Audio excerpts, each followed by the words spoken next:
प्रकरण 8। भारत के महान वैज्ञानिक सर जगदीश चंद्र बोस। जगदीश चंद्र बोस ने वायरलेस का आविष्कार मार्कोनी से पहले ही कर लिया था।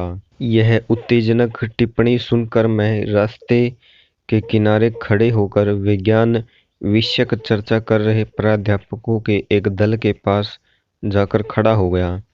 यदि उनमें सम्मिलित होने के पीछे मेरी भावना जाति के अभिमान की थी तो मुझे उसका खेद है। भारत न केवल गूढ़ चिंतन में वरन भौतिक विज्ञान में भी प्रमुख भूमिका निभा सकता है। इस बात के परिणाम में अपनी गहरी अभिरुचि को मैं अस्वीकार नहीं कर सकता। आप कहना क्या चाहते हैं सर? प्राध्यापक महोदय ने प्रसन्नतापूर्वक स्पष्टीकरण दिया। वायरलेस कोहीरर और विद्युत तरंगों की वक्रता दर्शाने वाले एक यंत्र का आविष्कार सबसे पहले बोस ने किया था, परंतु इस भारतीय वैज्ञानिक ने अपने आविष्कार से कोई आर्थिक लाभ उठाने की चेष्टा नहीं की। शीघ्र ही उन्होंने अपना ध्यान अजैव से जैव जगत की ओर मोड़ दिया। वनस्पति शास्त्रज्ञ के रूप में उनके द्वारा किए गए क्रांतिकारी आविष्कार उनके भौतिक विज्ञान के रूप में किए गए मौलिक आविष्कारों से कहीं अधिक बढ़ चढ़कर हैं। मेरे ज्ञान में वृद्धि करने वाले प्राध्यापक महाशय का मैंने विनम्रतापूर्वक धन्यवाद किया। उन्होंने आगे कहा, यह महान वैज्ञानिक प्रेसिडेंसी कॉलेज में मेरे सह अध्यापक हैं। दूसरे ही दिन मैं उस ऋषितुल्य महान ज्ञानवेत्ता से मिलने उनके घर गया, जो मेरे घर के पास ही था। लंबे समय से मैं दूर से ही उनके प्रति श्रद्धाभाव रखता आ रहा था। गंभीर, प्रशांत और एकांत प्रेमी वनस्पति शास्त्रज्ञ ने शिष्टतापूर्वक मेरा स्वागत किया। उनकी आयु 50 से 60 वर्ष के बीच थी। वे घने केश, विस्तीर्ण ललाट तथा संपन्न नेत्रों के रूपवान व्यक्ति थे। उनका शरीर सुगठित था। बोलने में उनका विशुद्ध उच्चारण उनके शुरू से ही वैज्ञानिक स्वभाव को दर्शाता था। पश्चिम की वैज्ञानिक सोसाइटियों की सभाओं में भाग लेकर मैं हाल ही में वापस आया हूँ। मेरे द्वारा आविष्कारित जीवन की अविभाज्य एकता दर्शाने वाले उपकरण में उनके सदस्यों ने गहरी रुचि दिखाई। बोस क्रेस्कोग्राफ की परिवर्धन शक्ति 1 करोड़ गुना है। माइक्रोस्कोप तो केवल कुछ सहस्त्र गुना ही परिवर्धन करता है। फिर भी उसने जीव विज्ञान को तिरोगति प्रदान कर दी, जीव विज्ञान में प्राण फूंक दिए। क्रेस्कोग्राफ अगणित मार्ग खोलता है। सर, आपने विज्ञान की अमूर्त बाहों से पूर्व और पश्चिम के आलिंगनबद्ध होने की प्रक्रिया को तेज करने के लिए बहुत कुछ किया है। मेरी शिक्षा कैम्ब्रिज में हुई प्रयोगों के आधार पर ही किसी भी सिद्धांत की सूक्ष्म से सूक्ष्म जांच करने की पाश्चात्य पद्धति कितनी सराहनीय है। यह प्रयोग मूलक कार्य पद्धति मुझे अपनी पौवर्त्य विरासत में मिली आत्म परीक्षण की क्षमता के अनुसार जुड़कर और भी अधिक प्रभावी हो गई। इन दोनों की युति ने मुझे दीर्घकाल से अबोल रहे प्राकृतिक जगत के मौन को तोड़ने में समर्थ बनाया। सारे भेद खोल देने वाले मेरे क्रेस्कोग्राफ के रेखाचित्र प्रमाण हैं संदेह करने वाले किसी भी व्यक्ति के लिए कि पेड़ पौधों में भी संवेदनशील स्नायु तंत्र होता है और उनका जीवन विभिन्न भावनाओं से युक्त होता है। प्रेम, घृणा, आनंद, भय, सुख, दुख, मूर्छा और अन्य उत्तेजनाओं के प्रति असंख्य प्रकार की प्रतिक्रियाओं की भावानुभूति जिस प्रकार सब प्राणियों की होती है, उसी प्रकार सब पेड़ पौधों की भी होती है। सर, आपके इस क्षेत्र में आगमन से पहले तो सारी सृष्टि में व्याप्त जीवन की अद्वितीय धड़कन एक कवि की कल्पना मात्र लगती होगी। एक संत को मैं कभी जानता था जो कभी कोई फूल नहीं तोड़ते थे। वे कहते थे, गुलाब के पौधों से मैं उसका सौंदर्याभिमान कैसे छीन लूं, अपनी उद्दंडता से उसे विविस्त्र करके उसके आत्मसम्मान को धक्का कैसे पहुंचाऊं। उनके उन सहानुभूतिपूर्ण शब्दों को आपके आविष्कारों ने सरस अर्थात सिद्ध कर दिया है। कवि सत्य से अंतरत होता है, जबकि वैज्ञानिक अजीबोगरीब ढंग से उस तक पहुंचने का प्रयास करता है। किसी दिन मेरी प्रयोगशाला में आकर किस्कोग्राफ के असंदिग्ध परिणामों को देख लो। कृतज्ञतापूर्ण मैंने आमंत्रण स्वीकार कर उनसे विदा ली। बाद में मैंने सुना कि उन्होंने प्रेसिडेंसी कॉलेज छोड़ दिया है और अब वे कोलकाता में एक अनुसंधान केंद्र स्थापित करने की योजना बना रहे हैं। जब बोस इंस्टीट्यूट का उद्घाटन हुआ, तब मैं उस उद्घाटन समारोह में उपस्थित था। सैकड़ों उत्साही लोग इस संस्थान के परिसर में इधर-उधर घूम रहे थे। विज्ञान के इस नए पेठ की कलात्मकता और आध्यात्मिक प्रतीकात्मकता को देख मैं मुग्ध हुआ। उसका प्रवेश द्वार सुदूर स्थित प्राचीन मंदिर का अवशेष है। कमलों से भरे एक जलकुंड के पीछे स्थित मशालधारी स्त्री मूर्ति नारी के लिए अमर प्रकाश दात्री के रूप में भारत के आदर को सूचित करती है। एक उद्यान में अगोचर ब्रह्मा को समर्पित एक छोटा सा मंदिर है। मंदिर में मूर्ति विहीन रिक्त स्थान ईश्वर की निराकारता को सूचित करता है। इस उद्घाटन के महान अवसर पर जगदीश चंद्र बोस का भाषण ऐसा लग रहा था कि वह सीधे किसी अंत प्रेरित प्राचीन ऋषि के मुख से निस्तृत हो रहा हो। इस संस्थान को मैं आज केवल एक प्रयोगशाला के रूप में नहीं, वरन एक मंदिर के रूप में समर्पित करता हूँ। उनकी आदरणीय महानता खचाखच भरे सभागृह पर एक अदृश्य चादर के समान छा गई। अपनी खोज में मैं कब पदार्थ विज्ञान और प्रकृति विज्ञान के सीमा क्षेत्र में पहुंच गया, मुझे पता ही नहीं चला। मेरा आश्चर्य बढ़ता ही गया जब मैंने देखा कि सजीव जगत और निर्जीव जगत के बीच की सीमा रेखाएं मिटती जा रही है और स्पर्श बिंदु उभरते जा रहे हैं। मैंने देखा कि निर्जीव जगत निष्क्रिय नहीं था, वह तो असंख्य शक्तियों के प्रभाव में पुलकित हो रहा था। सब में एक समान प्रतिक्रिया धातु, वनस्पति और प्राणी को एक ही सामान्य नियम में बांधती प्रतीत हुई। वे सब थकान और खिन्नता के तत्व एक समान लक्षण प्रदर्शित करते थे, जिनमें पुण्य तरोताजा और हर्षोत्फुल्ल होने की संभावनाएं बनी रहती थी। मृत्यु के साथ जुड़ी हुई स्थायी प्रतिक्रियाहीनता के प्रदर्शन में सभी एक समान थे।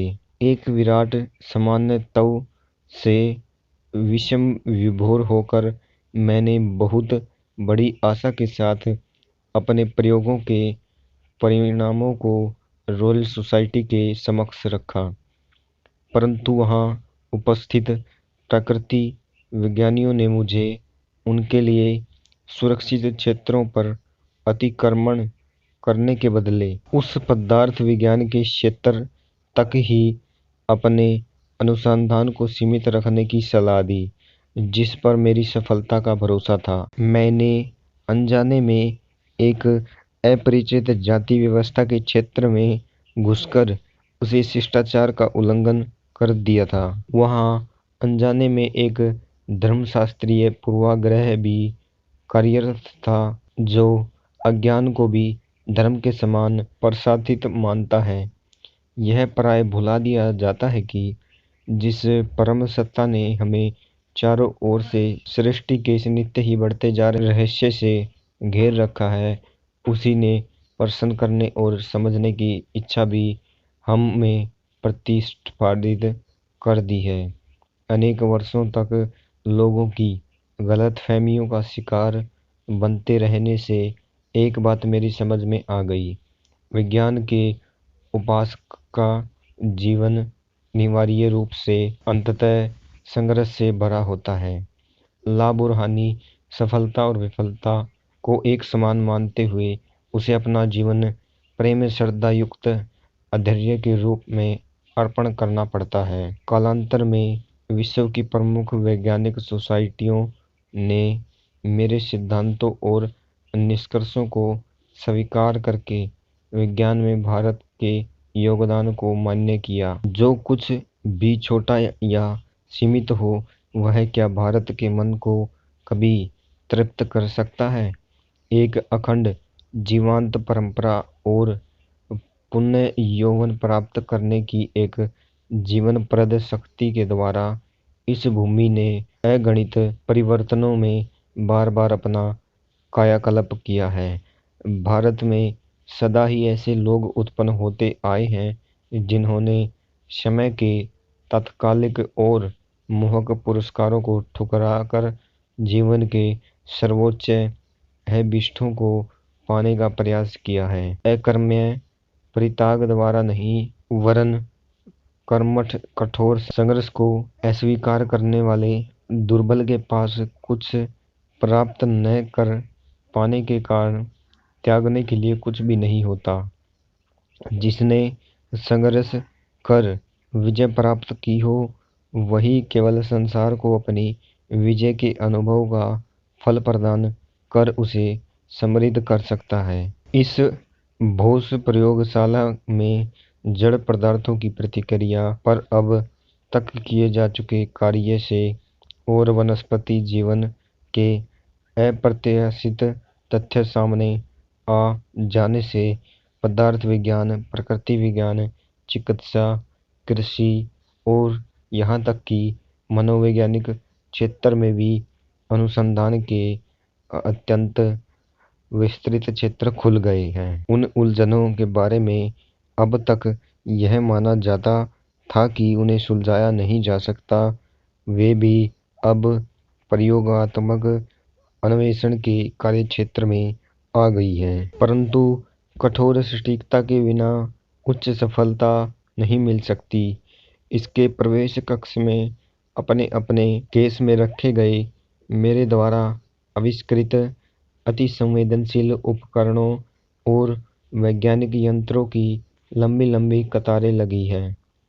वे दृश्यमान आभास के पीछे छिपे सत्य को खोजने के लिए आवश्यक दीर्घकालिक अनवरत प्रयत्न की व मानव के सीमित सामर्थ्य की परिसीमाओं को लांघने के लिए आवश्यक अविराम कठोर परिश्रम, लगन और उद्योगशीलता की गाथा सुनाती है। सभी आविष्कारक वैज्ञानिक जानते हैं कि वास्तविक प्रयोगशाला तो मन है, जहां वे माया के पर्दे के पीछे छिपे सत्य के नियमों को खोज निकालते हैं। यहाँ जो लेक्चर दिए जाएंगे वे किसी दूसरे से ज्ञान प्राप्ति की पुनरावृत्ति मात्र नहीं होंगे। उनमें इन कक्षों में प्रथम बार सिद्ध किए गए नए आविष्कारों का ज्ञान दिया जाएगा। इस संस्थान के कार्यविवरण के नियमित प्रकाशनों द्वारा भारत के योगदान समस्त विश्व में पहुंच जाएंगे। वे सार्वजनिक संपत्ति बन जाएंगे। कभी भी किसी भी बात का पेटेंट नहीं लिया जाएगा। हमारी राष्ट्रीय संस्कृति का सार ही यह है कि हमें ज्ञान का प्रयोग केवल अपने लाभ के लिए करने की संस्कृतिहीनता से सदैव दूर रहना चाहिए। मेरी यह भी इच्छा है कि इस संस्था की सुविधाएं जहां तक संभव हो सके सभी देशों के अनुसंधानकर्ताओं के लिए उपलब्ध हों। इसमें मैं अपने देश की परंपराओं को आगे चलाने का प्रयास कर रहा हूँ। 25 शताब्दियों पूर्व भी भारत नालंदा और तक्षशिला के अपने प्राचीन विश्वविद्यालयों में विश्व के सभी हिस्सों से आते छात्रों को ज्ञान प्राप्ति की सुविधाएं उपलब्ध कराता था। विज्ञान न तो पूर्व का है न पश्चिम का, बल्कि अपने सर्वलौकिकता के कारण वह सब देशों का है। परंतु फिर भी भारत इसमें महान योगदान देने के लिए विशेष रूप से योग्य है। भारत की ज्वलंत कल्पना शक्ति तो ऊपर ऊपर परस्पर विरोधी लगने वाले तथ्यों की गुत्थी से भी नया सूत्र निकाल सकती है, परंतु एकाग्रता की आदत ने इसे रोक रखा है। यह संयम मन को अनंत धीरज के साथ सत्य की खोज में लगाए रखने की शक्ति प्रदान करता है। उस महान वैज्ञानिक के उन अंतिम शब्दों को सुनकर मेरी आंखें छलछला उठी। यह धीरज ही क्या सचमुच भारत का पर्यायवाची शब्द नहीं बन गया है, जिसने काल और इतिहासकार दोनों ही समान रूप से अचंभित कर रखा है। उद्घाटन दिवस के थोड़े दिन बाद मैं उस अनुसंधान केंद्र में फिर से गया। उस महान वनस्पति शास्त्रज्ञ को अपने वचन का स्मरण था। वे मुझे अपनी शांत प्रयोगशाला में ले गए। अब मैं इस फरण के पौधे को किस्कोग्राफ लगाता हूँ। इसकी गतिविधियों का अनेक गुना परिवर्धन चित्र उभरेगा। इसी मात्रा में यदि घोंघे की रेंगने की क्रिया को परिवर्धित किया जाए तो घोंघा एक्सप्रेस ट्रेन की गति से चलता दिखाई देगा। मेरी दृष्टि उत्सुकतावश पर्दे पर लगी हुई थी, जहां फरण की प्रतिविवर्धित छाया दिख रही थी। सूक्ष्म जैव क्रियाएं भी अब स्पष्ट दिखाई दे रही थी। मेरी मंत्रमुग्ध आंखों के सामने वह फरन का पौधा अत्यंत धीरे धीरे बढ़ रहा था। बोस महाशय ने पौधे की नोक को धातु की एक छोटी सी छड़ से छुआ। पर्दे पर चल रहा मूक नृत्य हठात रुक गया। जैसे ही छड़ हटी वैसे ही उसकी लयबद्ध थिरक पुनः शुरू हो गई। तुमने देखा कैसे तनिक सा भी बाह्य हस्तक्षेप संवेदनशील ऊतकों के लिए बाधक है? बोस महाशय ने कहा। अब देखो, मैं इसे क्लोरोफॉर्म दूंगा और फिर उसका प्रभाव नष्ट करने वाली औषधि भी। क्लोरोफॉर्म के प्रभाव ने विकास को पूर्णतः रोक दिया। उसका प्रभाव नष्ट करने वाली औषधि ने उसे पुनः शुरू कर दिया। पर्दे पर दिखने वाले विकास के संकेतों ने मुझे किसी सिनेमा के कथानक से भी अधिक तन्मयता के साथ जकड़ रखा था। बोस महाशय ने उस फरण के एक हिस्से में एक तीक्ष्ण औजार घुसा दिया। आकस्मिक फड़फड़ाहट ने दर्द का संकेत दिया। जब उन्होंने पौधे के तने को ब्लेड से असंत काट दिया, तब छाया में तीव्र छटपटाहट दिखाई दी। फिर मृत्यु की अंतिम स्तब्धता में वह शांत हो गई। एक विशाल वृक्ष को पहले क्लोरोफॉर्म देकर फिर उसका स्थानांतरण करने में मैंने सफलता प्राप्त कर ली। साधारणतः वनों के ये राजा स्थानांतरित करने के कुछ दिन बाद ही मर जाते हैं। उस जीवन रक्षक युक्ति कौशल का वर्णन करते हुए बोस महाशय अत्यंत प्रसन्नता के साथ मुस्कुरा रहे थे। मेरे सूक्ष्मग्राही यंत्रों के रेखाचित्रों ने सिद्ध कर दिया है कि पेड़ पौधों में रस संचार प्रणाली होती है। प्राणियों में जैसे रक्त संचार होता है, वैसे ही पेड़ पौधों में रस संचार होता है। पेड़ पौधों में रस की ऊर्ध्वगति को केवल कोशिका आकर्षण सदृश किसी यांत्रिक क्रिया के आधार पर स्पष्ट नहीं किया जा सकता, जैसा कि सामान्यतः प्रयास किया जाता है। क्रेस्कोग्राफ ने इसे सजीव कोशिकाओं की क्रिया के रूप में दर्शाया है।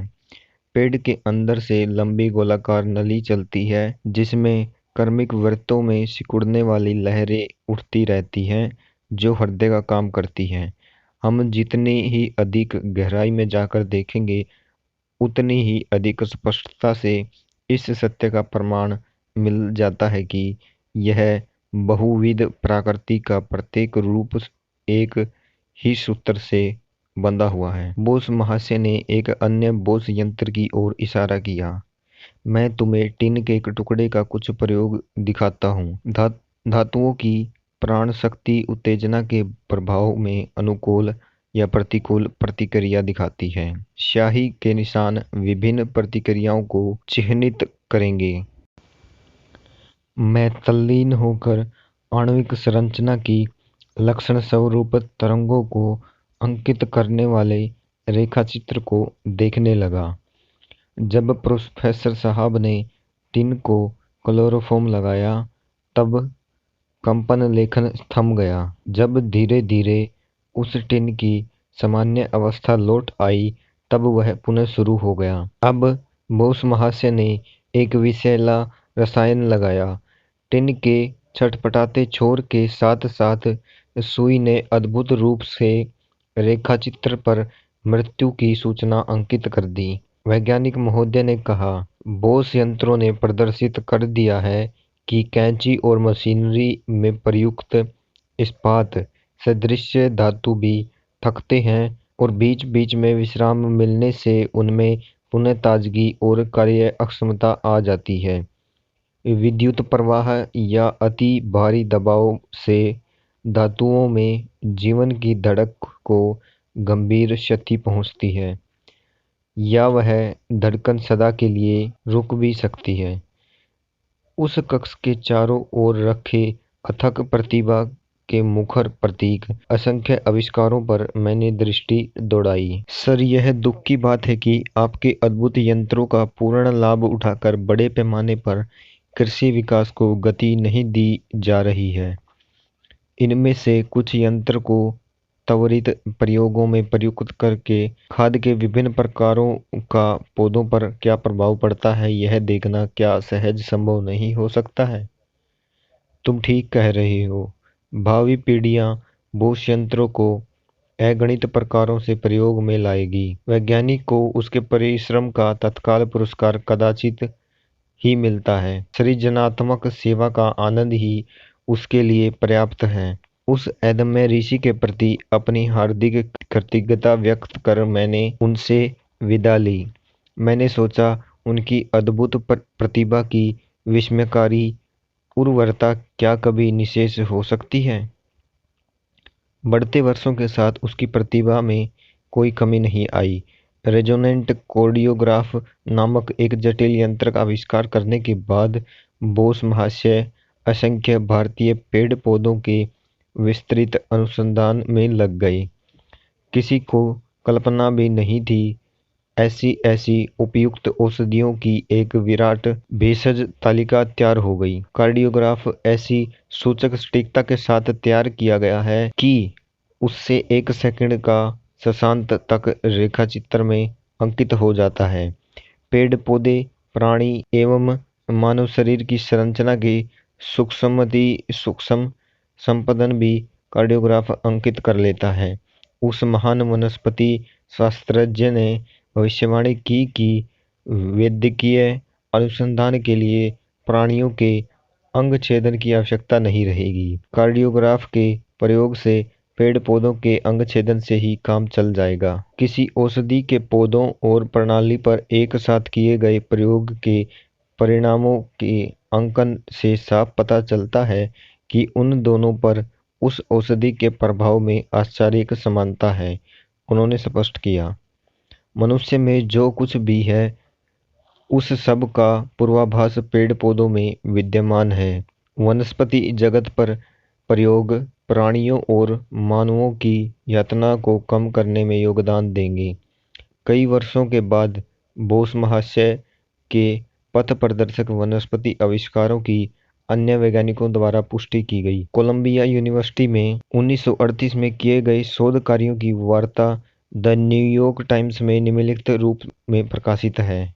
गत कतिपय वर्षों में यह निर्धारित हो चुका है कि जब मस्तिष्क और शरीर के अन्य हिस्सों के बीच तंत्रिकाएं संदेश वहन करती है, तब छोटी छोटी विद्युत तरंगें निर्मित होती हैं।